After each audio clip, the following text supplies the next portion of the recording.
And we're back. One more episode of The Horror Guys. Yay! Episode 280 of The Horror Guys. That's a lot of horror movies. Yeah, where we're going to talk about horror movies. And this week, instead of a short, we have a comic book to discuss that we reviewed. As our cat goes crazy in the background. Yeah, disregard that. She's wanting attention this morning. What do we got? Oh, I have no idea. Yes, I do. We have Godzilla Minus One from 2023. Finally? Yeah, we saw that. And a very new and very weird Stopmotion from 2024. And like we mentioned, a comic book called Hemlock Avenue. And a fine movie from 2020, Ghosts of War. And Lowlifes, another brand new one. And a couple bonus movies that we're not going to fully discuss are The Human Monster from 1939 and The Leech Woman from 1960. Yeah, if you want to hear about the oldies, you've got to be on our weekly newsletter at horrorbulletin.com. Mm-hmm. Sign up now. It's totally free, 100% completely free. No tricks, no nothing. One email a week with all our reviews in it. Just read it like it's a newsletter. Yeah. It's got all the reviews right there in your email box once a week. Two bonus movies were pretty good ones this week. But you can read all about it. You know, I remember seeing The Leech Woman when I was like 4. Oh, okay. I remember that one. I had never seen either of these before, The Human Monster or The Leech Woman. I had not seen The Human Monster before, I don't believe. Bela Lugosi in that one. Yes. Yeah. He wasn't blind. Well, okay, he was playing a blind man and sort of... Playing... Okay, that's in spoiler territory. Oh, spoiler. Yeah. Yeah. He played multiple characters. Spoiler. Yeah. All right, and that's the newsletter, and that's the website, and that's what we're going to talk about today. As we've been mentioning over the past 9 or 10 weeks, we do offer a free book every week. This week we've got a weird one. It's not about horror at all, unless you're experiencing one. It's about wildfires. Wildfires. The 10 worst wildfires in history and what you need to know about fires and fire prevention. Mm-hmm. It's kind of interesting. Interesting stuff. Nothing whatsoever to do with horror movies, but hey, we'll plug it because it's us. Mm-hmm. All right, where are we going to start? We're going to start with Godzilla Minus One that you're mostly going to read because it's a bunch of Asian names, and I struggle with those more than you do. This is a Japanese movie, and it's almost entirely Japanese folks that were in the making of it and the actors in it. And so, it was a low-budget movie that they made last year. Very limited release in the States because they figured nobody was going to want to see it. It's my favorite of all the Godzillas that I've seen. The modern ones, the old ones, all of them. Yeah, I would have...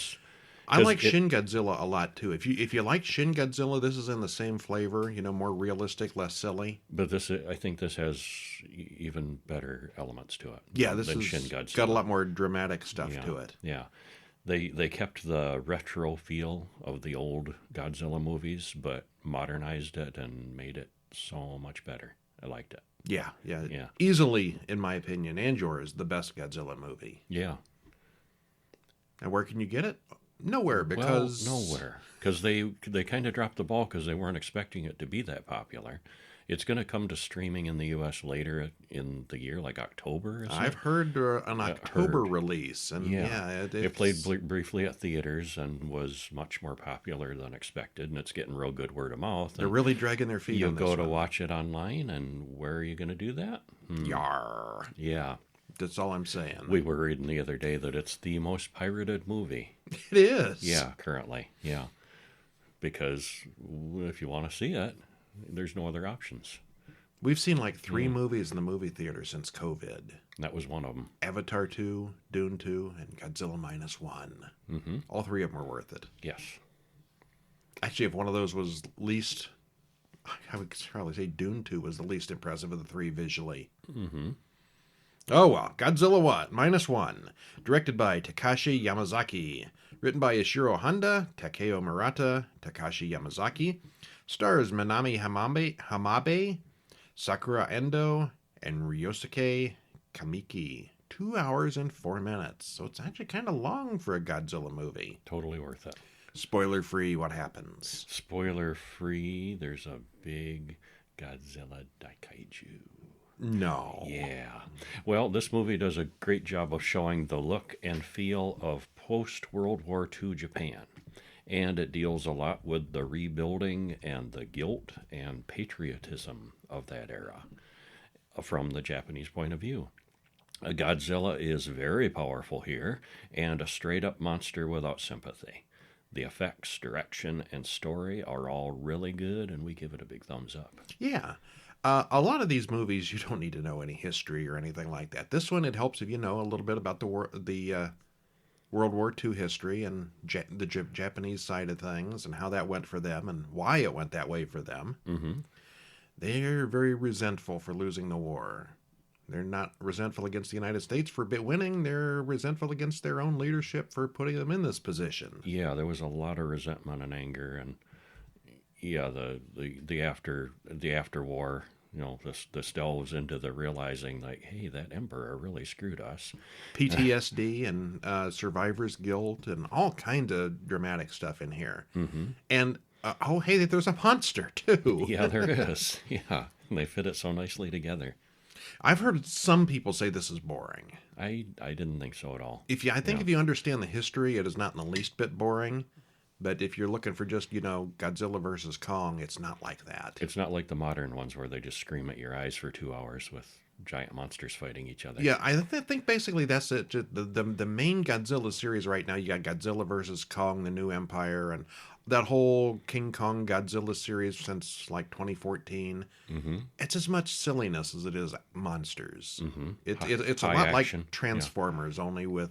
Only monsters, like kaijus instead. Yeah, they're fun. They're good action movies, but they're dumb. Mm-hmm. This is not like that. Yeah. So you got real people in it that you care about. Yeah.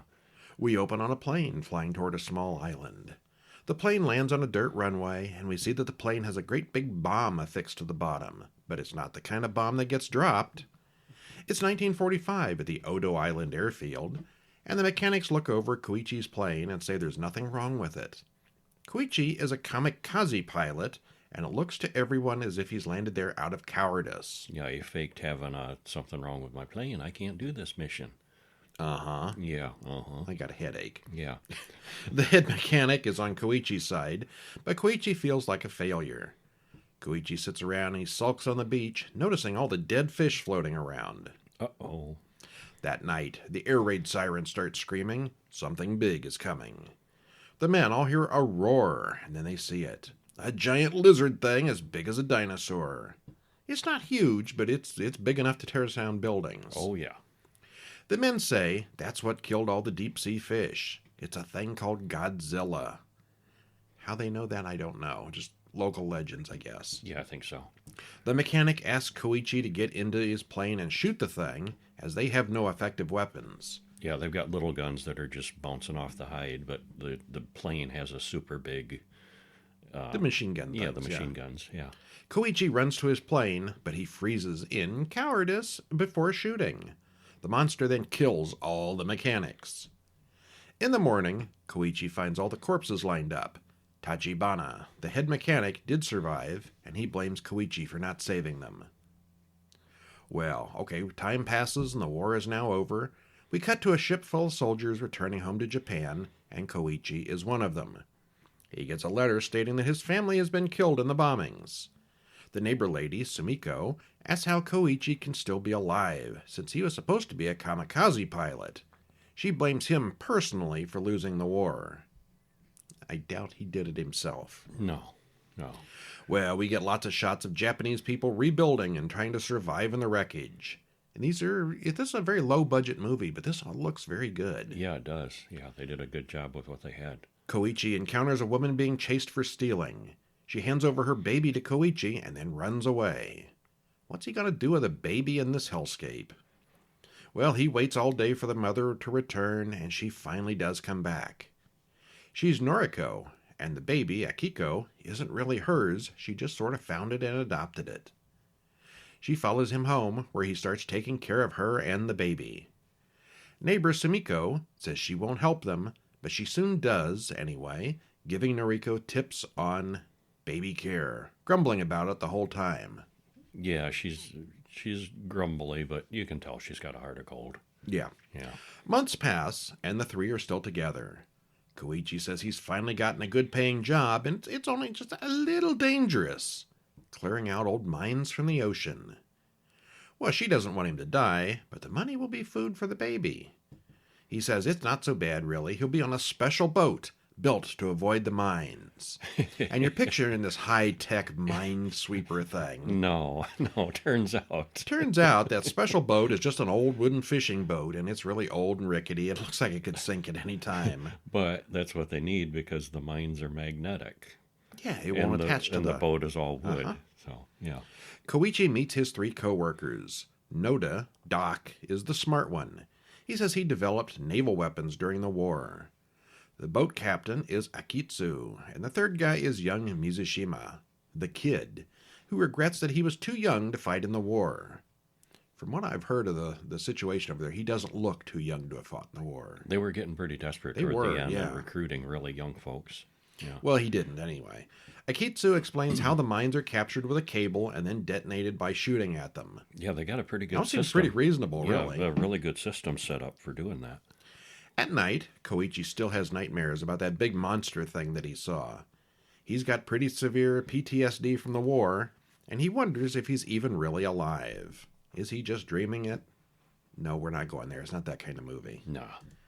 1946 arrives, and the United States continues testing nuclear weapons at the Bikini Atolls. Koichi and his co-workers are happy now. Koichi and adopted family are happy also. It's all good. We're looking at a happy ending after the war. And the neighbor is still there. She's kind of being a grandmotherly figure to the baby. They've even managed to rebuild their home. Akiko calls Koichi daddy, but he says that's not really true. But his friends disagree. Mm-hmm. He's doing the job. Well, things continue.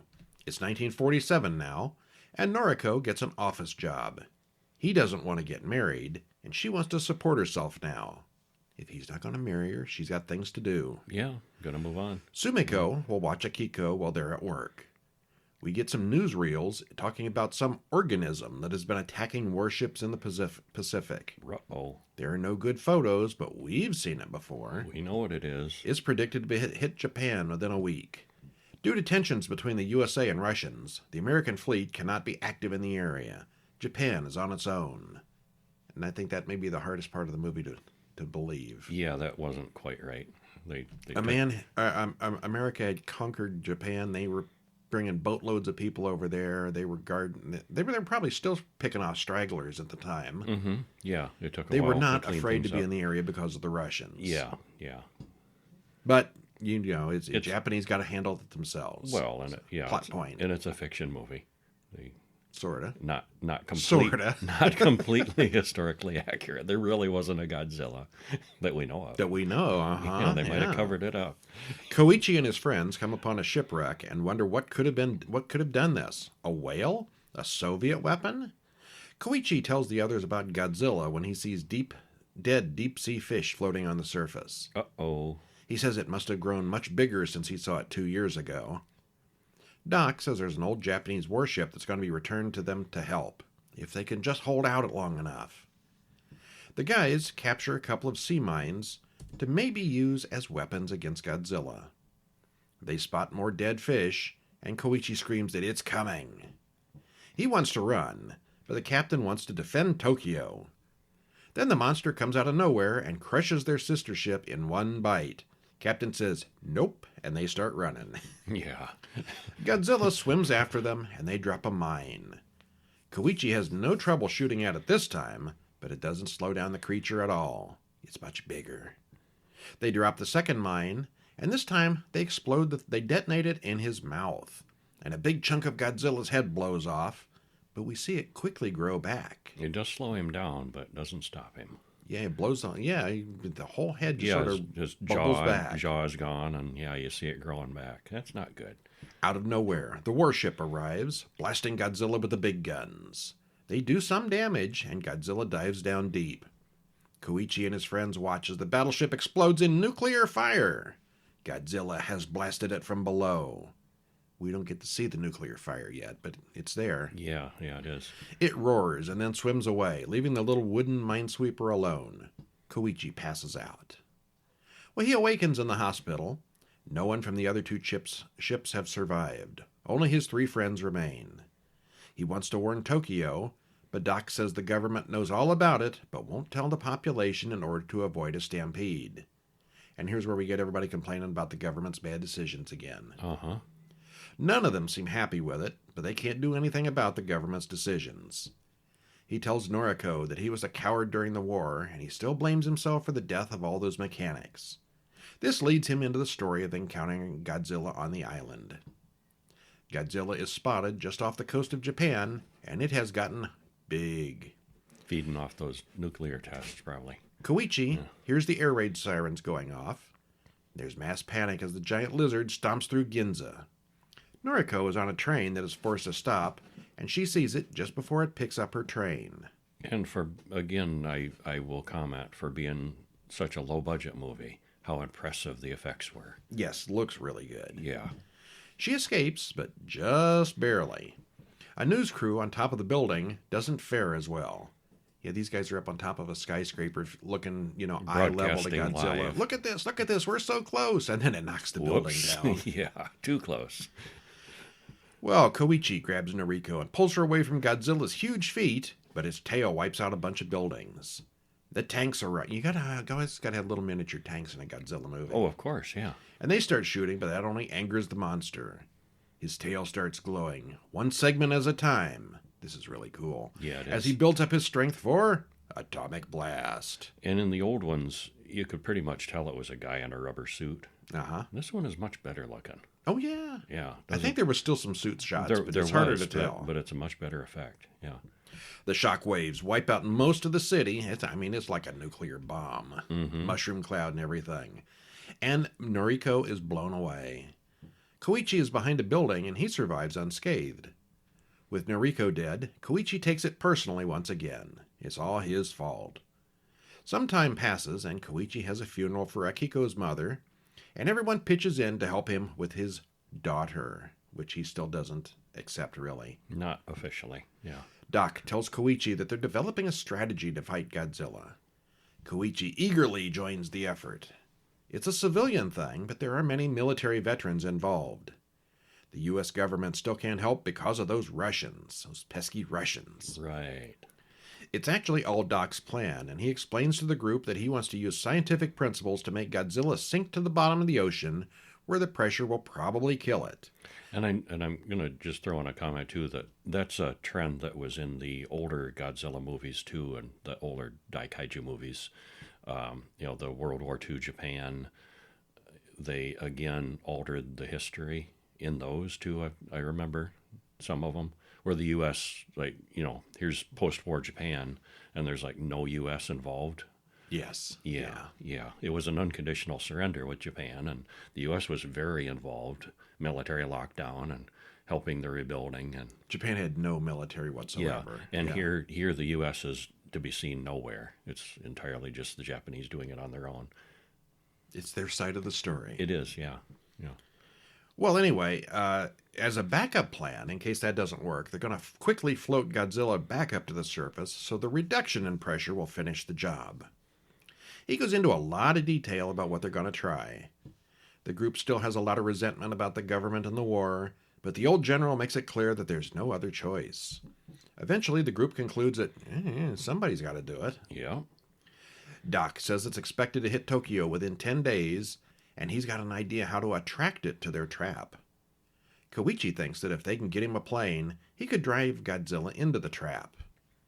Akitsu wonders if Koichi has a death wish, and Koichi doesn't deny it. Doc finds him a plane, but it's a special experimental plane that isn't quite assembled yet. The only mechanic that can fix it is Tachibana, the mechanic who remembers Koichi from the island. Koichi tells the mechanic that he wants to fly that plane right into Godzilla's mouth as a redemption for his previous failures. As the men get the ships ready, Akitsu points out to Doc that the men are facing certain death, but they're happy to do it. This time, they'll make a difference. Not just Koichi, but all of them want some kind of redemption from the war. This time we're making it right. They tell young Mizushima that he can't go along because he hasn't seen war, and they want to protect him. He begs to go with them, but they won't budge. Well, Tachibana shows Koichi that the plane is ready, and he's got a great big bomb built into it. It's a powerful kamikaze fighter. Tachibana lays on the guilt about Odo Island and the deaths Koichi caused, but he relents when he sees Koichi is really going to go through with it this time. He leaves little Akiko with Sumiko, along with all the money he has. He's not coming back. Sumiko gets a mysterious telegram not long after. What could be in that telegram? Godzilla enters the bay, and everyone starts to their parts of the plan. Godzilla gets up on land, and the plan requires him to be in deep water, so Koichi has to lure it back out to sea. This works surprisingly well, so Doc gets the ships in position. Godzilla does an atomic blast, but he shoots it at a decoy ship with nobody on it. Yeah, and then it takes him a while to recharge, so they're good for a few minutes. Doc says it takes time before he can shoot again, so they surround him with their ships and drop large Freon canisters, while Koichi continues to distract the monster. It's all very tense. They see Godzilla charging up for another blast, so they set off the Freon, which sinks Godzilla to the bottom of the ocean. Which doesn't kill him. Whoops. They then inflate the balloons, which floats Godzilla to the surface very quickly, but the crane breaks and they can't do much. Mizushima arrives with a whole fleet of tugboats. He gets to save the day after all. The tugs pull on the cables, forcing Godzilla right up to the surface. Godzilla is clearly badly injured from all this, but he's far from dead. And worse than that, he's not happy. Yep, and he's charging it up again. Yep, everyone on the ships has time to realize that they're about to die. Suddenly, Koichi dives down and flies right into Godzilla's mouth. The bomb goes off and Godzilla's entire head goes with it. Oh, it's dead. Mm-hmm. Then they all look up and see that Koichi has ejected. Surprisingly, we didn't know about this, but you can if you look close. Yeah. Tachibana installed an ejector seat that we didn't know about. The atomic energy then breaks Godzilla's body apart, and he crumbles into the ocean. Upon returning to shore, they're all hailed as heroes. Sumiko is there, and he brings Koichi a letter. He and Akiro run to the hospital, where they find Noriko in bed. She's been in a coma, but she wasn't killed in the earlier attack. She got better. Yay! We then cut to the deep ocean, where we see bits of Godzilla down there, mutating. There's probably going to be... doing something. Every piece is going to grow to a new Godzilla. There'll be 1,000 of them now. Well, this one has a lot of drama involving wartime tensions and recovery. It really is more about Koichi's story and redemption than it is about the monster. It spends the majority of the film dealing with post-war trauma and what the Japanese people really felt about the war after it had ended. They've all seen war, but this time it's different. For a giant monster movie, it's surprisingly emotional. Godzilla is more powerful than ever, and in this version he's clearly an evil-minded monster. Yeah, he's an asshole. Yeah, he is. Yeah. In some filmed versions, Godzilla is a sort of anti-hero. He fights off the other monsters and protects Japan from its enemies. Not so much here. He's completely malevolent, seemingly enjoying crushing and blasting the human cities. And the ships. His atomic blast especially has been upgraded. You do not want to be anywhere near that thing. No, you don't. Yeah, very, very good. Yeah. Academy Award for Visual Effects. Best of the week. Yeah.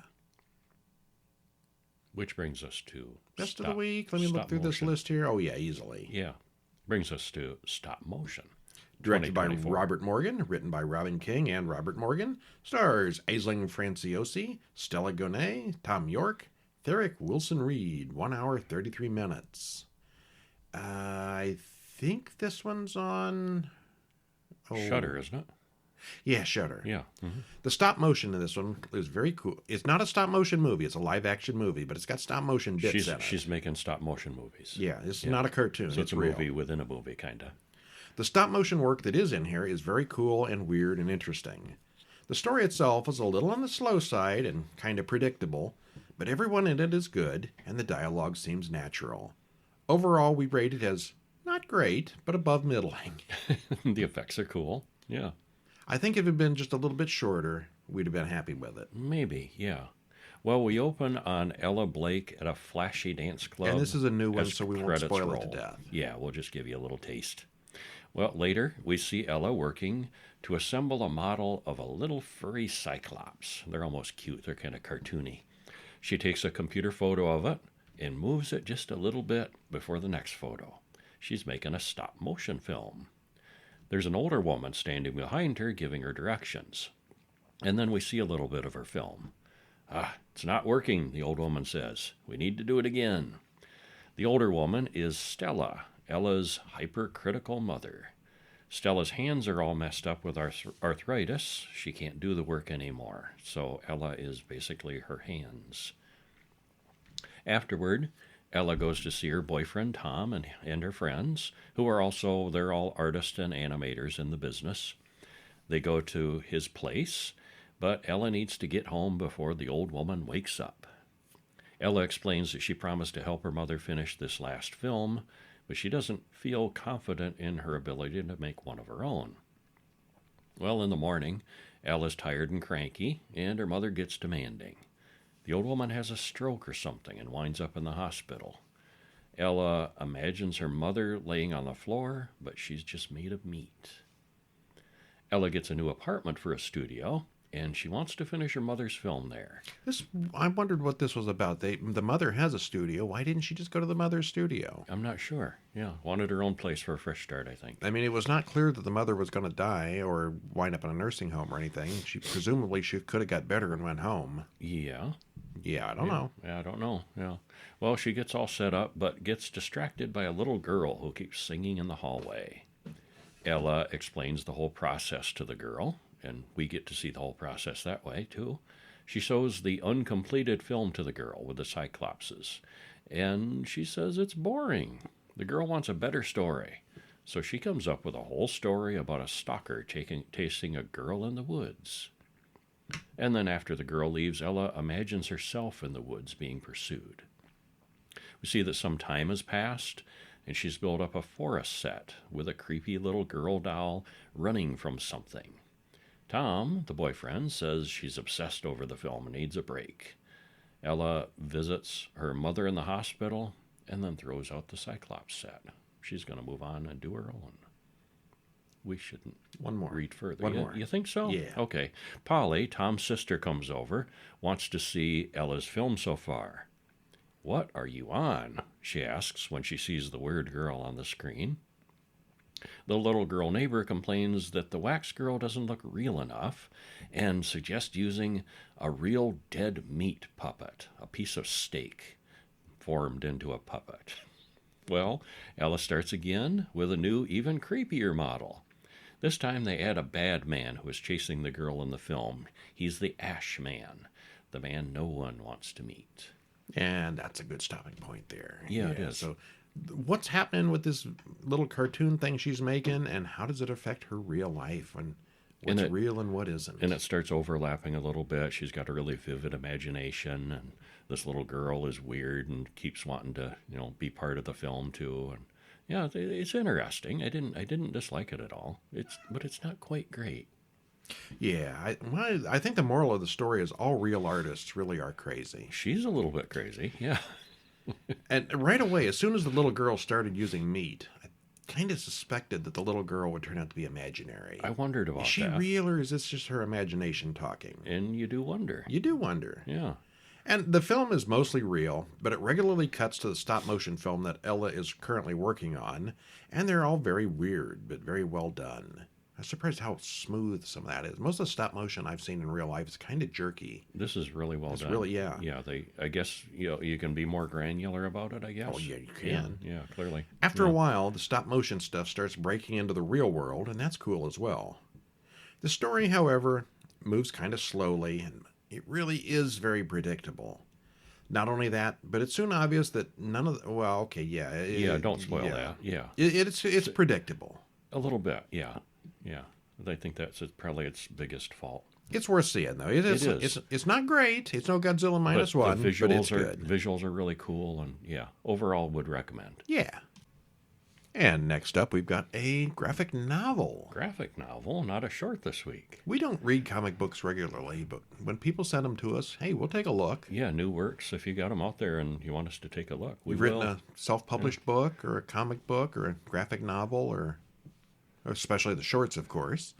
Let us know about it. We'll take a look. We'll review. We're happy to review it. Yeah.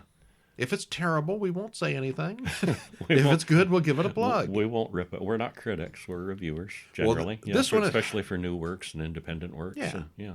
Well, this one today is called Hemlock Avenue from 2024, written by Richard T. Wilson, two artists, Pietro Vaughn and Shahid R. It's published by Mad Shelley Comics. It's 96 pages in black and white. There's a link in the show notes to where you can pick one up. And spoiler-free, what happens? Well, spoiler-free. Well, from the publisher. What's the publisher say? Let me read this. Yeah. This is their quote. For some, Hemlock Avenue was just an old legend, a place on the town map that nobody could ever seem to find. But for those that did, their lives would never be the same. Once you've arrived, you'll meet your beautiful hostess, Elma, a 30-something nurse who guides wayward souls to their well-earned rewards. Sometimes assisted by her young ghostly friend Charlotte, Halloween girl, she offers these same lost travelers either second chances or the dark reckonings they so richly deserve. So if you find you've lost your way in the night and a stunning raven-haired nurse extends a hand, well, hang on to your hopes that it's only a nightmare. Yeah, and that whole richly deserves reward thing is kind of the theme for all the stories. Yeah, It's like a final judgment. They decide which way things are going to go. Yeah. You know. Well, the art in this one is hit and miss, I thought. The first story, Last Exodus, looks like it was drawn normally, like maybe, 8.5 by 11 sheets or something like that, and then made to squeeze or stretch into comic book frames. It's like they used a template and had to make the pictures fit. Yeah, so the art is really good, but yeah, that is what it seemed like. Yes, many of the pictures are distorted. They're too wide or too tall or something. And then somebody decided, well, they drew it this size, but it's got to fit the box this size, so they stretched it a bit. Yeah, it's a weird aspect ratio thing. It might be a stylistic choice. And it's not every frame. No? No, it's just some of them. But it's noticeable. Yeah, it's definitely noticeable. Yeah. It didn't work for me. But the art is really impressive, though. Yeah, it was good otherwise, yeah. Yeah. The two middle stories, Rose and Bus Stops and Bacon, both looked amazing. As good as comics get. A couple of them almost look photographic in quality. The fourth story, Free Range, also suffers from that stretchy frame problem. There were two artists involved in the book's making, and their styles are widely dissimilar. Yeah, I think the second artist... You can tell who's who. Yeah, I'm sure he draws just fine, but it doesn't come off well because of that weirdness. The stretchiness. Yeah. Yeah. The artist for the middle two books, he's really good. Well, I mean, maybe the other guy is too. It's just harder to tell. Yeah, he didn't have the stretching issue.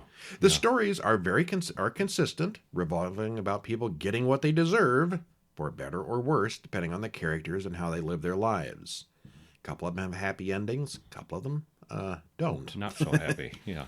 The stories are pretty simple and straightforward, similar to the kind of stuff you would see in old EC comics, and that's a good thing. Yeah. Overall, I did like it a lot. Yeah, we'd recommend it. Yeah. Again, follow that link in the show notes, and you can check it out for yourselves. Yes. All right. And I think they give a sample too on their page, if I remember right. I don't know. Yeah. Well, that takes us to our next film, Ghosts of War from 2020. Written and directed by Eric Bress. Stars Brenton Thwaites, Kyle Gallner, Alan Richson, and Theo Rossi. Hour and 34 minutes. I saw the trailer for this and thought it looked awful. It was quite good. This was one starts out as a fairly normal seeming war movie and builds the weirdness and creepiness pretty nicely. And then it gets weirder from there. The cast, direction, effects, and other production ingredients were all very well done. We were pleasantly surprised, liking it more than we expected to. Yeah. Yeah, watch that trailer, but then watch the movie anyway, because it's better than you'd think. And we're not going to spoil this one either. No. Despite it being 2020, this one is one you should go into cold if you can. Yes. Just watch the trailer and watch it. How does it start? Well, it's 1944 in Nazi-occupied France. A soldier wakes up to see a strange man standing in the shadows just outside camp. And he stealthily reaches for his gun as he's watching the guy, except the guy suddenly vanishes. And credits roll. Well, in the morning, the 5 soldiers continue their march. They see a jeep with some Nazis in it hit a mine, and they finish off the occupants pretty viciously. They are marching to a headquarters that they need to hold until their relief comes. It's a pretty easy mission. This old estate that they need to hang on to. What could go wrong? Well, they pass a group of Jewish survivors out in the field, and one of the guy gives a mother some gold teeth he's collected from Nazis and an officer's coat. And when they get to the large building they're supposed to hold, the men they are leaving, who are already guarding the place, are really quite eager to leave. Something's going on there, but they don't tell what. Well, the group, now alone, explores the huge house. They hear noises in odd places and track it down, but they don't find anyone else. Except some of the noises are in Morse code. It's a message saying, "I have no legs." Well, Eugene finds a book that tells what happened to the Hellwigs, the family that used to live in the house before the Nazis came. And he finds a photo of them, which is empty when he looks again. Upstairs, Tappert is on sentry duty, and he sees some weirdness out in the garden. In the morning, no one really wants to talk about the strange things they saw last night. Eugene tells Chris and Kirk a story about how oddly violent Tappert can be. Tappert and Eugene go to the attic and find a sacrificial altar and a big pentagram on the floor. They soon come to the conclusion that the house is haunted. The radio says, "If you leave, you die." Well, a bunch of German soldiers arrive outside, and there are only 5 inside to defend the place. The doors are locked, and the soldiers are ready to leave and move on, but there's a loud noise from upstairs. The Germans attack. There's a real live battle. Butchie is horribly injured, and in addition, the 4 remaining guys doing well. Some of the Germans are killed by unseen ghosts. That's weird. Yeah. Should we stop there? Yeah, I think that's a good place. Yeah. So you got the pentagram upstairs, mysterious voices over the radio, ghosts that kill Germans. It almost seems like the ghosts are good guys, maybe. Maybe it's the ghosts of the family, maybe. Or are they? Yeah, this is a weird one. Yeah, it was cool. Okay, well, Tappert mentions that he saw Abbott and Costello meet the mummy, and also he mentions I Was a Teenage Werewolf, 2 films that didn't come out until the 1950s. There's lots of other anachronisms here, too, but maybe that's not a mistake at all. Yeah, that was interesting. How this goes. Yeah. It starts up as a pretty normal war movie, but the creep factor builds up very quickly once they get to the house. It's got a decent budget, and it mostly looks pretty good. The acting is fine, the special effects are well done, and what happens later in the film is also really cool as well. It was much better than we expected. Yeah, it was, yeah. Yeah, definitely recommend it, especially if you're into the war kind of movies. Mm-hmm. And ghost movies, and big thumbs up. Another one that didn't go the way we expected is 2024's Lowlife, directed by Tesh... Plural. Lowlifes. Lowlifes. Plural. Yeah. This is on Tubi, so we were expecting it to be garbage.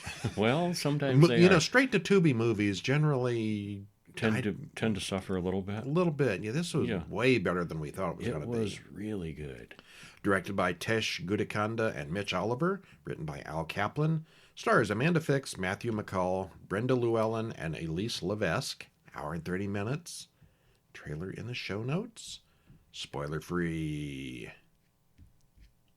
Oh, you're waiting for me. I'm waiting for you. Oh, I'm just zoning out here. Yeah.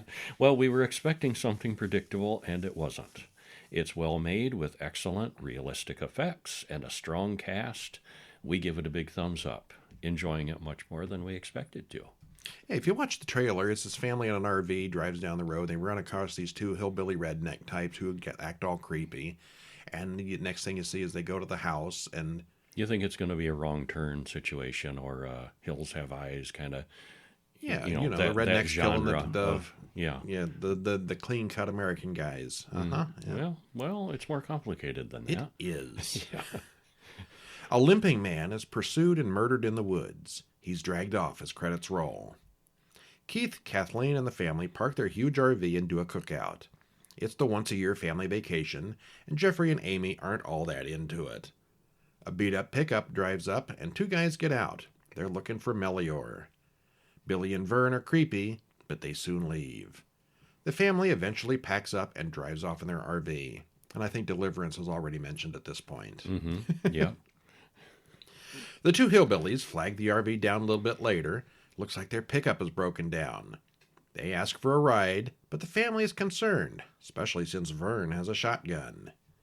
Kathleen wants to drive on, but Keith allows Billy to come in for a ride. Jeffrey wants to play ad-libs, but Billy doesn't know what an adjective is. Billy looks at the ad-lib book and thinks the handwriting looks like maybe that's Melior's handwriting in there. Huh. And you should We should stop probably there. stop there, yes. Yeah. I'm like 10 minutes in. Yeah. Yeah. Yeah, this does not go the way you expect. All right, let's see. And that's all we can tell you. Commentary. Oh, my goodness. Oh, all the commentary is spoiler filled. Well, we liked it. Let's leave it at that. It was better than we expected, and we liked it. Yeah. Yeah.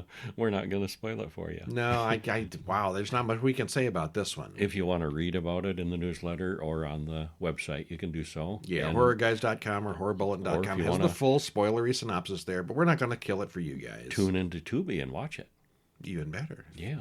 I like Tubi. It's free, and I think Tubi has more quantity of horror than anything else. It's pretty darn good. Netflix is pretty awful with the horror. Mm-hmm. Shudder used to be good, but they've gotten worse and worse. The downside is commercials. We've come full circle back to commercial television. Yeah. Yeah. Not much you can do about that at this point. All right. Well, that's it for this episode. If you'd like to read about The Human Monster, an oldie starring Bela Lugosi from 1939, which was pretty good, I thought. Yeah, it was. More of a crime drama, kind of low on the horror elements. Kind of technically, he's a mad scientist, and he's killing people, but why? Yeah. And 1960, The Leech Woman, where an aging beauty queen wants to get young by doing bad things. And boy, she plays a good villain. Yeah, thought she was really good in the role. Yeah, they're both good ones. They're both worth watching. Mm-hmm. And you can check those out over at horrorbulletin.com. Check out hourlongpress.com if you'd like to pick up that free book on wildfires. It's free until Tuesday. Every week, new one. Nice. Next week, we've got another horror biography coming out next Wednesday, I think. Who haven't we covered? Ooh, I know. He's small and strange. He's And small? he played. Well, he was on the small side. I don't know how to... He was a diminutive guy. Was he? Yeah, I believe so. Well, his son was huge. Are we talking about the same guy? I don't know. We are we? talking about the same guy. You're talking about Peter Lorre. He came out a couple weeks ago. Peter Lorre already came out. Okay. No, Lon Chaney, Lon Chaney. Senior. The Yes. old Lon Chaney. Yes, he was a fine fellow. Was the man of 1,000 faces. I don't know if Fine Fellow really fits right, according to the stories from Junior. Yeah, it's iffy. Okay, but yeah, this week is the wildfires. Next week, we're going to talk about Lon Chaney. Well, we're not going to talk about him, but you can get the free book starting Wednesday. If you'd like to be notified when that book is released for Lon Chaney, go over to hourlongpress.com, sign up for the newsletter there. All these newsletters. Mm-hmm. And once a week, Friday morning, you'll get an email saying, hey, this is our book for the week. It's free. You can click on it and get the free book, or you can skip it if it doesn't interest you at the time. But it's just one email a week. We do not want to pile on spam to people. HorrorBulletin.com, one newsletter a week with a whole bunch of reviews in it. HourLongPress.com, one letter a week with one free book in it. Nice. I like free hate books. Spam. But I love free books. Free stuff is good. Yeah. All right. Well, this is it for this week. I'm Brian. And I'm Kevin. And we'll see you when? Next week. See ya. See ya.